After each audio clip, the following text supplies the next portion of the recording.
Hello and welcome again as we journey into the streets of New Capenna. Gonna start with my caffeine.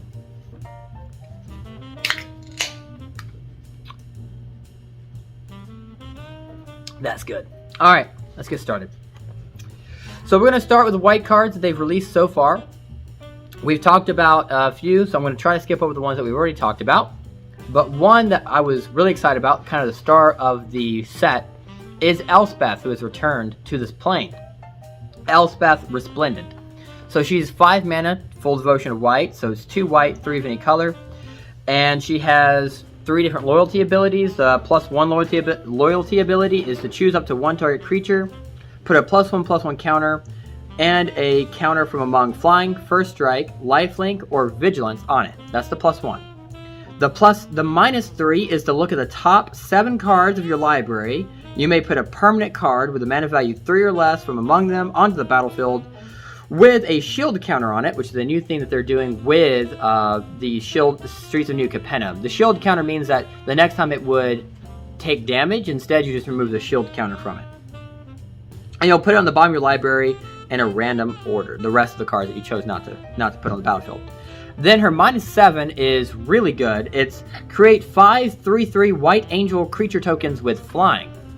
So a pretty good card that I feel like would combo really well with the Capenna family, just because they are flooding the board, and then don't forget that the leader of that family buffs all of your creatures based on how many creatures you have. So using her, even though she came to the plane to work with the Maestros, who's to say that she might not visit a party run by the Capenna? So the next card that they showed us was the Halo Fountain. This one is being talked about a lot online. A lot of people feel like this will be immediately banned from Standard. We'll see. This is a 3 mana card, one of which is white. It is an artifact.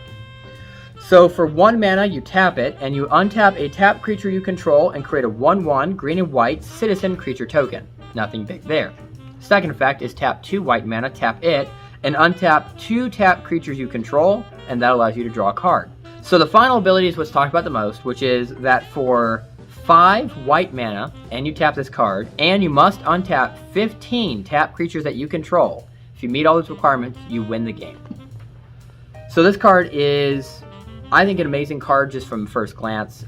This, I don't think, is a bannable card, but I do see why. There are some combos that are really crazy with it, like the Tezzeret from the last set from Kamigawa would combo really well with this card and can almost infinitely go off, but it is limited based on mana. But you can keep untapping and tapping creatures with this Halo Fountain effect to create 1/1 citizens, at which point you can then tap the 5 mana, untap all your 15 creatures to then do the win game option. I think it requires enough combo that I don't think it's immediately banned, but who knows? I am new to the Standard format. I've been playing a lot of the Modern and getting into Commander format, so maybe there's something I don't quite see here, and I'm looking forward to seeing the creative combos, and hopefully I can see them before this card, if it ever does, end up getting banned. Next, we talk about the Mysterious Limousine. So this is a 5 mana card, 2 white, a 4/4. It is an artifact vehicle. So whenever this enters the battlefield or attacks, you exile up to 1 other target creature until this leaves the battlefield. And if a creature is put into exile this way, return each other card that has been exiled by this card to the battlefield under its owner's control, which is a crew, and it has a crew 2 ability. Now, of course, that's amazing. This is just the idea of you pull up, get in the car, and then you just drive off and you never see that person again. So this is definitely I'm about to punish somebody for not listening to the family or betraying the family or something.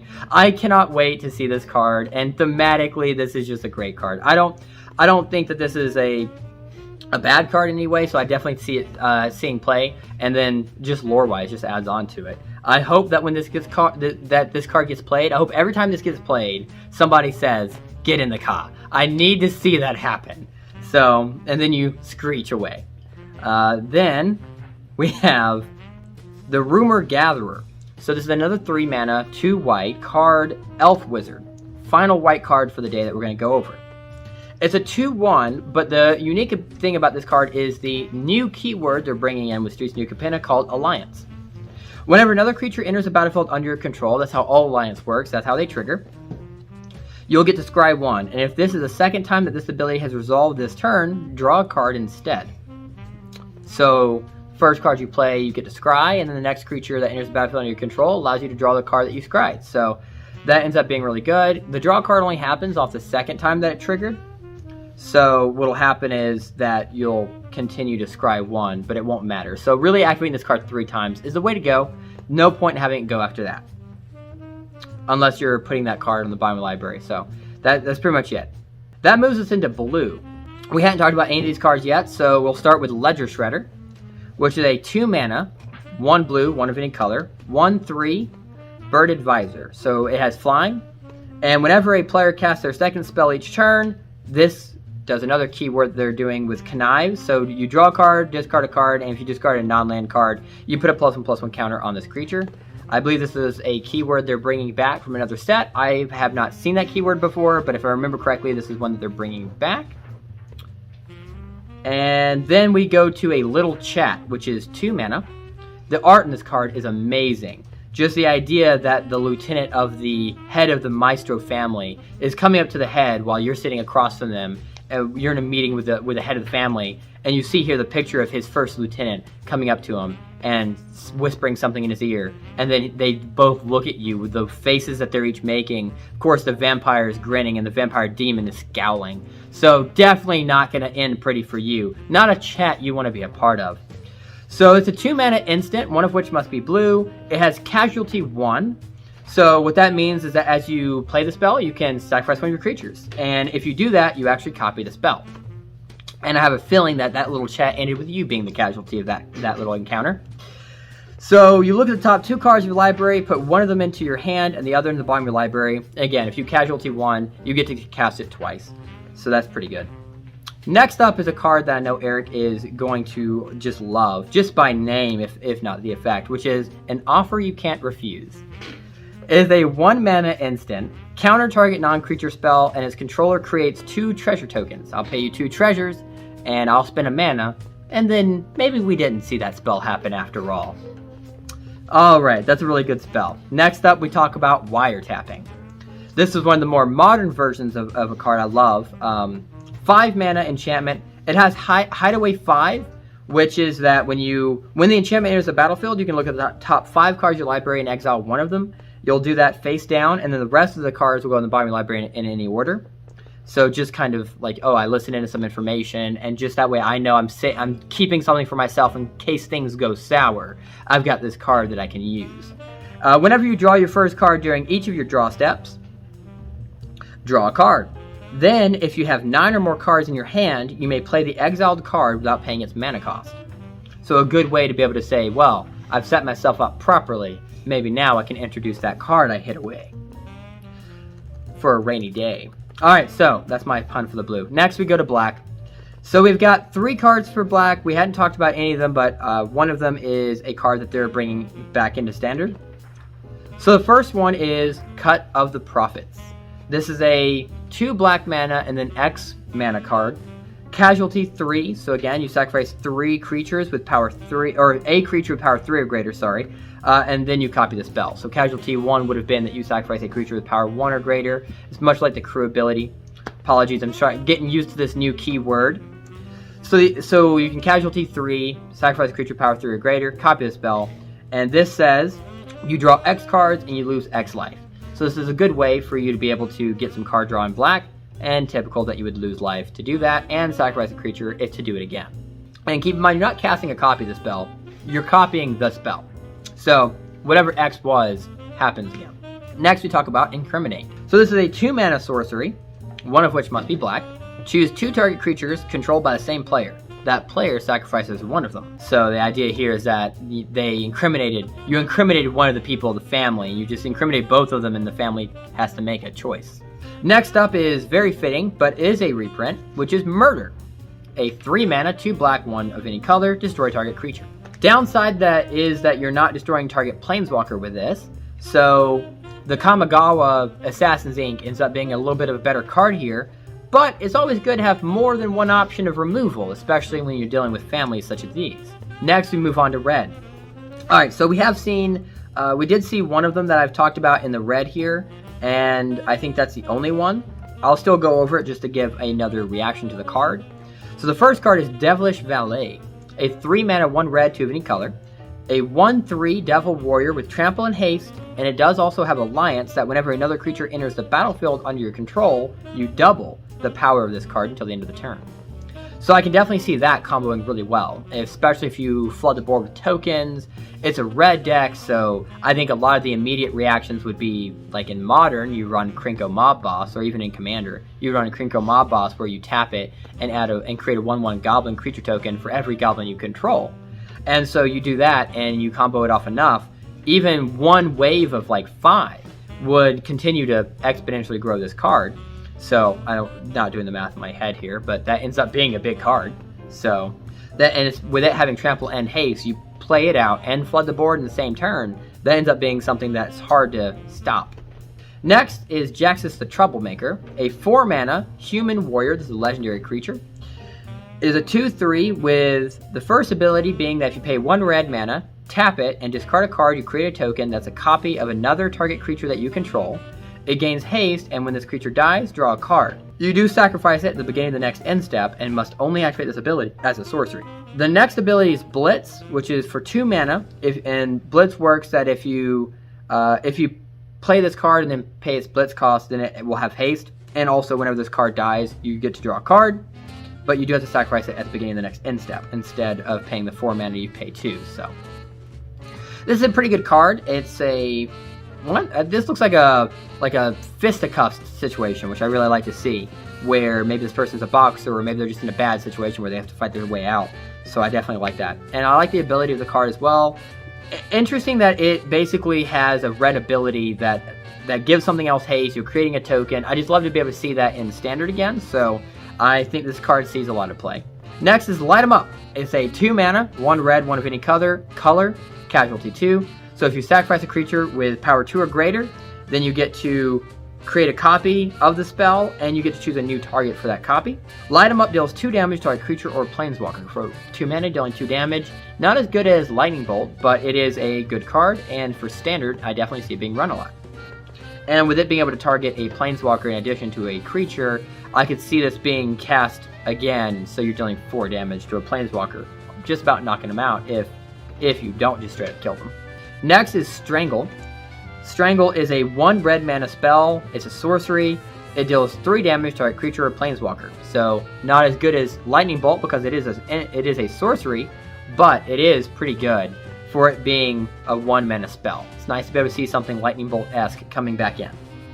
The next one was a sort of hidden reveal at the end of the first video that they released, their debut video, which is a Phyrexian. We saw not only any Phyrexian, but one of the Praetors. This is Urbersk Heretic Praetor, a 5 mana, 2 red, 3 of any color, 4/4 with haste. And this card has been getting a lot of buzz. The first one is, at the beginning of your upkeep, exile the top card of your library. You may play it this turn. Very typical for a red card. But the other ability is, at the beginning of each opponent's upkeep, the next time they would draw a card this turn, instead they exile the top card of their library, and they may play it this turn. So they do get to draw that card still. Doesn't stop them from doing that. It's exiled instead. So it's like they have it in their hand without it contributing to their max hand size. The downside for them is that if they can't play that card, then it's exiled forever and they can't use it ever again. So it's a great way to make them play. Almost is one of the most control ways a red can play. So I think this will end up being a very good card, because I can see this being, well, you had a plan for your turn, but now you've drawn this other card and it's really good. You either play it, or I don't have to worry about that card ever again. So it's a really nice way to fit in with theme. And this Phyrexian being back in is supposed to be that this Phyrexian is, for now, teaming up with some of the Planeswalkers to fight against the Phyrexians. Not that Phyrexians are ever good, but this is as close to a good Phyrexian as we get. This Phyrexian does want to turn everyone into Phyrexians, but from what we've heard, more so willingly, wants to convince you that you do want to be a Phyrexian. Alright, that moves us over to green. We start with the Courier's Briefcase. It's a 2 mana, 1 green, 1 of any color. Artifact Treasure. When this enters the battlefield, you create a 1/1 green and white citizen creature token, and if you tap it and sacrifice it, this card, you add 1 mana of any color, much like you would expect for a treasure. But if you can tap 1 mana of every color and tap this and sacrifice it, you instead draw 3 cards. So it's interesting that if you have the right code to the briefcase, you get the better result. But if you just open it, you just see a letter in there, about what you'd expect. You get to gain a mana. So it's really cool that there's a hidden compartment to the briefcase, and I do like that. It has a special code. So very much on theme. Next is the Gala Greeters, which is a 2 mana, 1 green, 1 of any color. Elf Druid is a 1/1, and it does have the Alliance ability. So whenever another creature enters the battlefield under your control, which is very fitting for the Cabaretti, choose one that has not been chosen this turn. First effect, create a +1/+1 counter on this card. Second effect, create a tapped treasure token. And final effect is you gain 2 life. Nothing crazy, but for a 2 mana card, it's pretty nice to have that passive where every turn, if you play your hand right, you get one of each of those effects. Makes that 2 mana card all that much more worthwhile. Next up is the other Planeswalker that Elspeth ran into, Vivian on the Hunt. A 6 mana card, 2 of which must be green. She comes in with 4 loyalty counters already on her. For her first ability is a +2, allows you to sacrifice a creature. If you choose to do that, you search your library for a creature card with a mana value equal to 1 plus the sacrificed creature's mana value, and you put it on the battlefield and then shuffle. The +1 ability is mill 5 cards and put any number of creature cards milled that way into your hand. And the -1 ability is to create a 4/4 green Rhino Warrior creature token. So she's very fitting for the Cabaretti family, as she does put stuff on the board. She makes sure that you get the creatures that you need to get. And if someone goes missing from the party, well, they're always replaced by someone more boisterous than that person, and that person may not have gone as noticed. It's a crowded party after all. Alright, that moves us to the multicolored sets. So we've already talked about quite a few of these. We'll start with Broker's Ascendancy. We'll just move that one really quick. It's one of the better enchantments that they revealed immediately, which is 1 green, 1 white, 1 blue, as per normal for the Broker family. At the beginning of your end step, put a +1/+1 counter on each creature you control and a loyalty counter on each Planeswalker you control. They did sign on the dotted line after all. Next up is the Broker's Charm. 1 green, 1 white, 1 blue. As you'd expect with Brokers, they allow you to choose one of 3 effects. 1, target creature you control gets +1 power until end of turn, and it deals damage equal to its power to target creature or Planeswalker that an opponent controls. Second effect is destroy target enchantment. Final effect is to draw 2 cards. Not bad. The next one is the Cabaretti Charm. A 3 mana, 1 of each of the Cabaretti colors, 1 red, 1 green, 1 white, and it allows you to choose one of 3 effects as well. It deals damage equal to the number of creatures you control to target creature or Planeswalker, very fitting for the Cabaretti family. Second effect is creatures you control get +1/+1 and gain trample until the end of the turn. Very nice way to kind of either do a massive board control because you force them to block because they can't take it all, or it can be the end of the game. And the final effect is create 2 1/1 green and white citizen creature tokens. That'll help trigger these alliance abilities. So at first that didn't seem like a very strong effect, but upon second review, I can definitely see how that would go really well in the Cabaretti family, because it immediately will trigger any alliance abilities you have on the board, since you just had 2 creatures enter the battlefield under your control. Alright, the next one. Disciplined Duelist. A green, white, and blue, so it's fitting with the Broker family. It's a 2/1 human citizen with double strike. Its ability is that when it enters the battlefield, it enters with a shield counter on it. So again, the shield counter is anytime it would be dealt damage, or if it would be destroyed, you instead just remove the shield counter from it. So it's indestructible for a price. So it's definitely a great card. Shield counters seem to be a very interesting way to have a defensive ability, but with it having double strike, maybe he's a little bit less cautious in situations, since he's protected by the Broker family. Next, we talk about the head of the Broker family, which is Falco Spara, the Pact Weaver. So it's 5 mana, 1 of each of the devotions for the Broker family, 1 of any color, and it is a bird demon. It started off as a bird, and we found out it made a deal with an archdemon, which then made it become a demon. So more of the demon side of this creature is coming out now. It's a 3/3 with flying and trample. And when it enters the battlefield, it enters with a shield counter on it. Seems to be fairly normal for the Broker family. You may look at the top card of your library at any time, and you may cast spells from the top of your library by removing a counter from a creature you control in addition to paying their other costs. So you can play the spell from the top of your library, but you have to call in a favor first. Sounds pretty fitting for this setting that we're in, and I can definitely understand why the Brokers, especially the head of the Broker family, might be more willing to call in a favor since he's the one giving them all these deals anyways.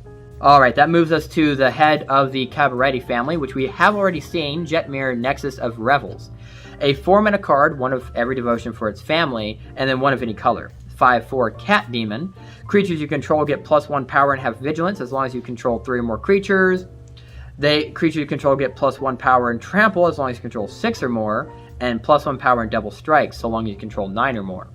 Definitely can see this again. Same second review, maybe the second verse, but same as the first. I absolutely think this card will do well in the Capenna family.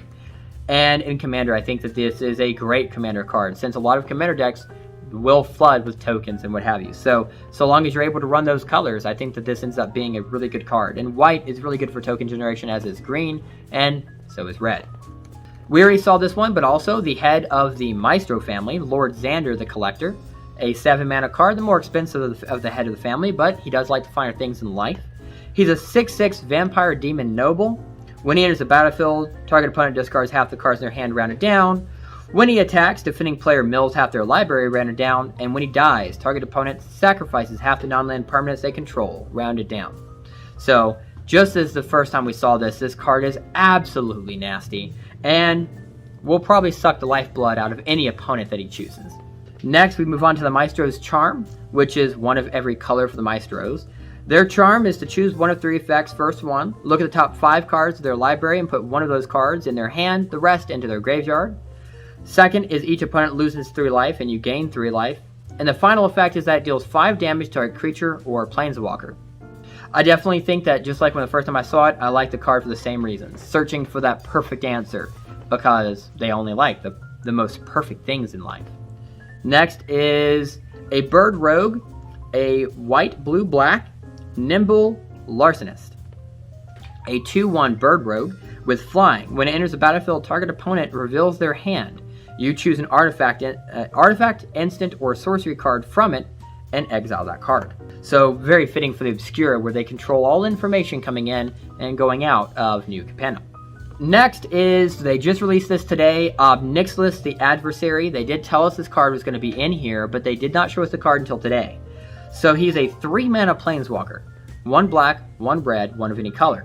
He has Casualty X for you to be able to get.